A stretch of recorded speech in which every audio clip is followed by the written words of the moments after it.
eu posso fazer a mesma coisa. Eu posso botar a aceleração centrípeta aqui. A aceleração centrípeta que estava aqui, eu coloquei aqui. E unir a primeira origem até a última extremidade. Está aí a aceleração que é resultante. Ou eu posso utilizar a regra do paralelogramo, que vai dar a mesma coisa. Como é que você vai fazer? Olha aqui, ó, aceleração tangencial. Paralelo aqui. Olha, a aceleração centrípeta também está aqui. Vou juntar a parte dessa origem. Está aqui a sua aceleração resultante. Legal? E como é que eu calculo? Depende do valor. Você pode ter que, de repente, utilizar o teorema de Pitágoras, catetão, catetinha, hipotenusa. Se for 3, 4, 5, você evita de ter que fazer o teorema de Pitágoras, que você lembra das proporções. Ou, né, com certeza, você vai utilizar o teorema de Pitágoras sem maiores problemas. Elevar ao quadrado, tirar raiz, isso é mole para nós. E, por fim, mais um aqui. Olha a sua aceleração. Legal? Está aqui a sua aceleração resultante. Nós falamos o seguinte, é muito legal a gente prestar atenção, porque provavelmente você vai acabar fazendo pismo, seja agora, seja um pouquinho mais para frente, a gente depende muito do calendário. Mas uma coisa que a gente fica atento em prova. Quando o movimento é circular uniformemente variado, a gente diz que a aceleração aponta para o interior da trajetória. Sim? Olha, você já falou isso? Não, não falei. O que nós falamos é que a aceleração centrípeta aponta para o centro da trajetória, sempre para o centro. Você notou uma diferença? Você vai notar que quando o movimento for circular e uniforme, ele só tem aceleração centrípeta, e essa só aponta para o centro da trajetória.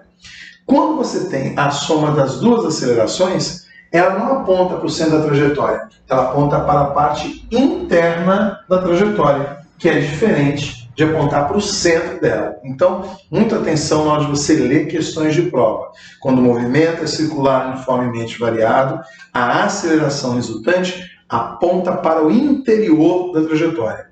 Quando o movimento é circular e uniforme, só tem aceleração centrípeta, ele aponta para o centro da trajetória. Legal?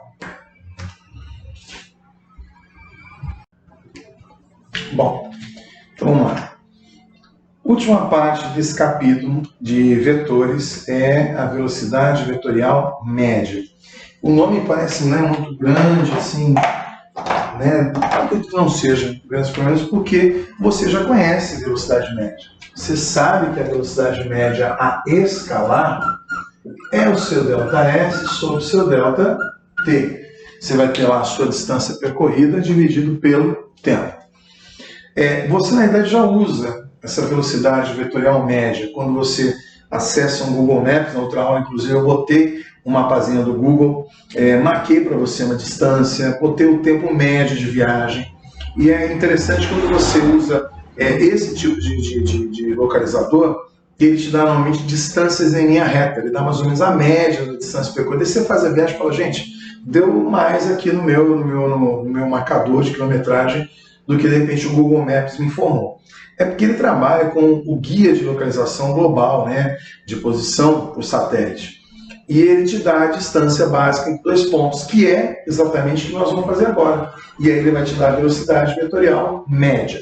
E é interessante você notar que, independente da posição do satélite, essa distância é sempre a mesma. Então, por isso que funciona tão bem, porque ele trabalha com a ideia de vetor de localização, quando ele faz a triangulação para determinar uma posição de onde está o objeto que se desloca ou do corpo, tá bom? Então, para isso, eu vou descrever para você uma trajetória, tá bom? Então, vamos fazer assim.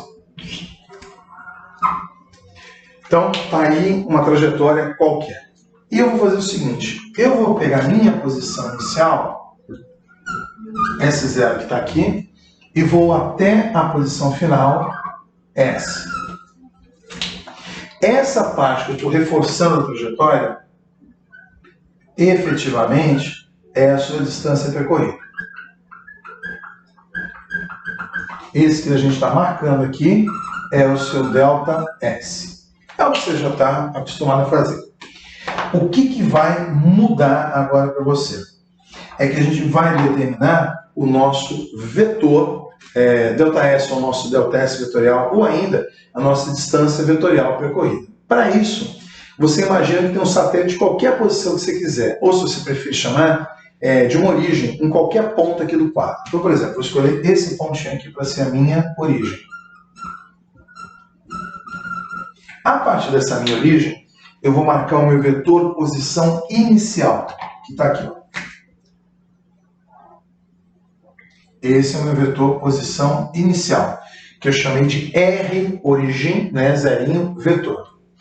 E aqui eu vou traçar o meu vetor posição final. Legal? E agora eu vou marcar para você o nosso deslocamento vetorial, que seria do inicial para o final. Esse daqui é o nosso vetor, variação de posição vetorial. É esse daí que seria o equivalente ao nosso ΔS. Aí você fala assim, Moraes, então quer dizer que a única diferença básica que você tem é que você mede agora a distância em linha reta de 2 pontos? Exatamente, não tem vetor para fazer curva. Então, o seu vetor ΔS, que é o que você vai usar na expressão, é sempre a menor distância em 2 pontos, ou seja, é uma reta. Então, via de regra, o que você pode sempre falar? Você sempre pode falar o seguinte, que o módulo do seu vetor de deslocamento, ele sempre vai ser menor ou igual ao seu ΔS, ao módulo do ΔS. Tá? Então, você sempre pode falar isso, sempre pode falar. Por quê? Porque o menor caminho de 2 pontos é uma reta. Então, nesse caso, o seu ΔR é menor que o seu ΔS. Quando é que eles vão ser iguais? Quando a trajetória for retilínea. Então, ponto A, ponto B, uma reta. Tanto o ΔS quanto o seu vetor ΔS vão ter o mesmo módulo. Então, por isso que o seu vetor de deslocamento é sempre menor ou igual ao ΔS. Menor caminho de 2 pontos, uma reta. E o que é, então, a minha velocidade vetorial média? Moleza para nós. A nossa velocidade vetorial média vai ser dado pelo nosso vetor de deslocamento, ΔR sobre ΔT. Só isso. Pega uma trajetória qualquer, marco a distância entre 2 pontos, esse é o nosso vetor ΔS.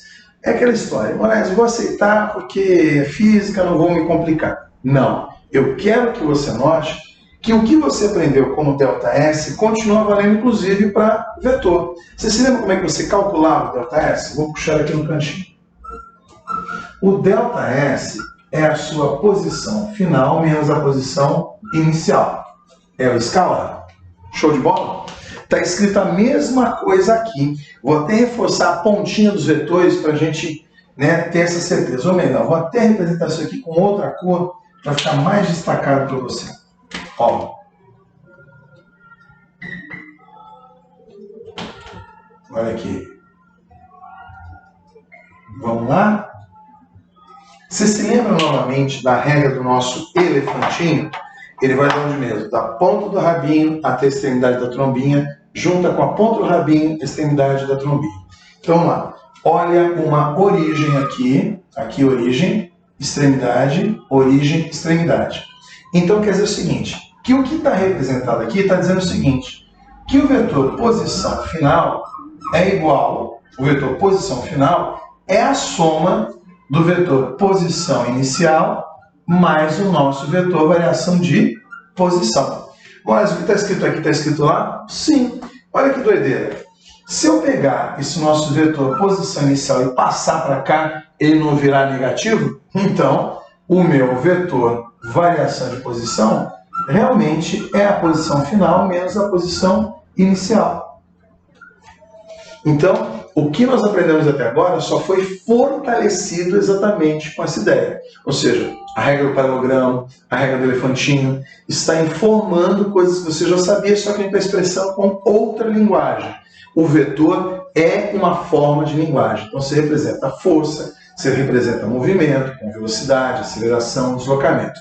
Vetor faz parte da sua vida no cotidiano. E o que você vai fazer agora em seguida, basicamente, é aplicar essas informações na resolução dos exercícios. Beleza? Até daqui a pouco.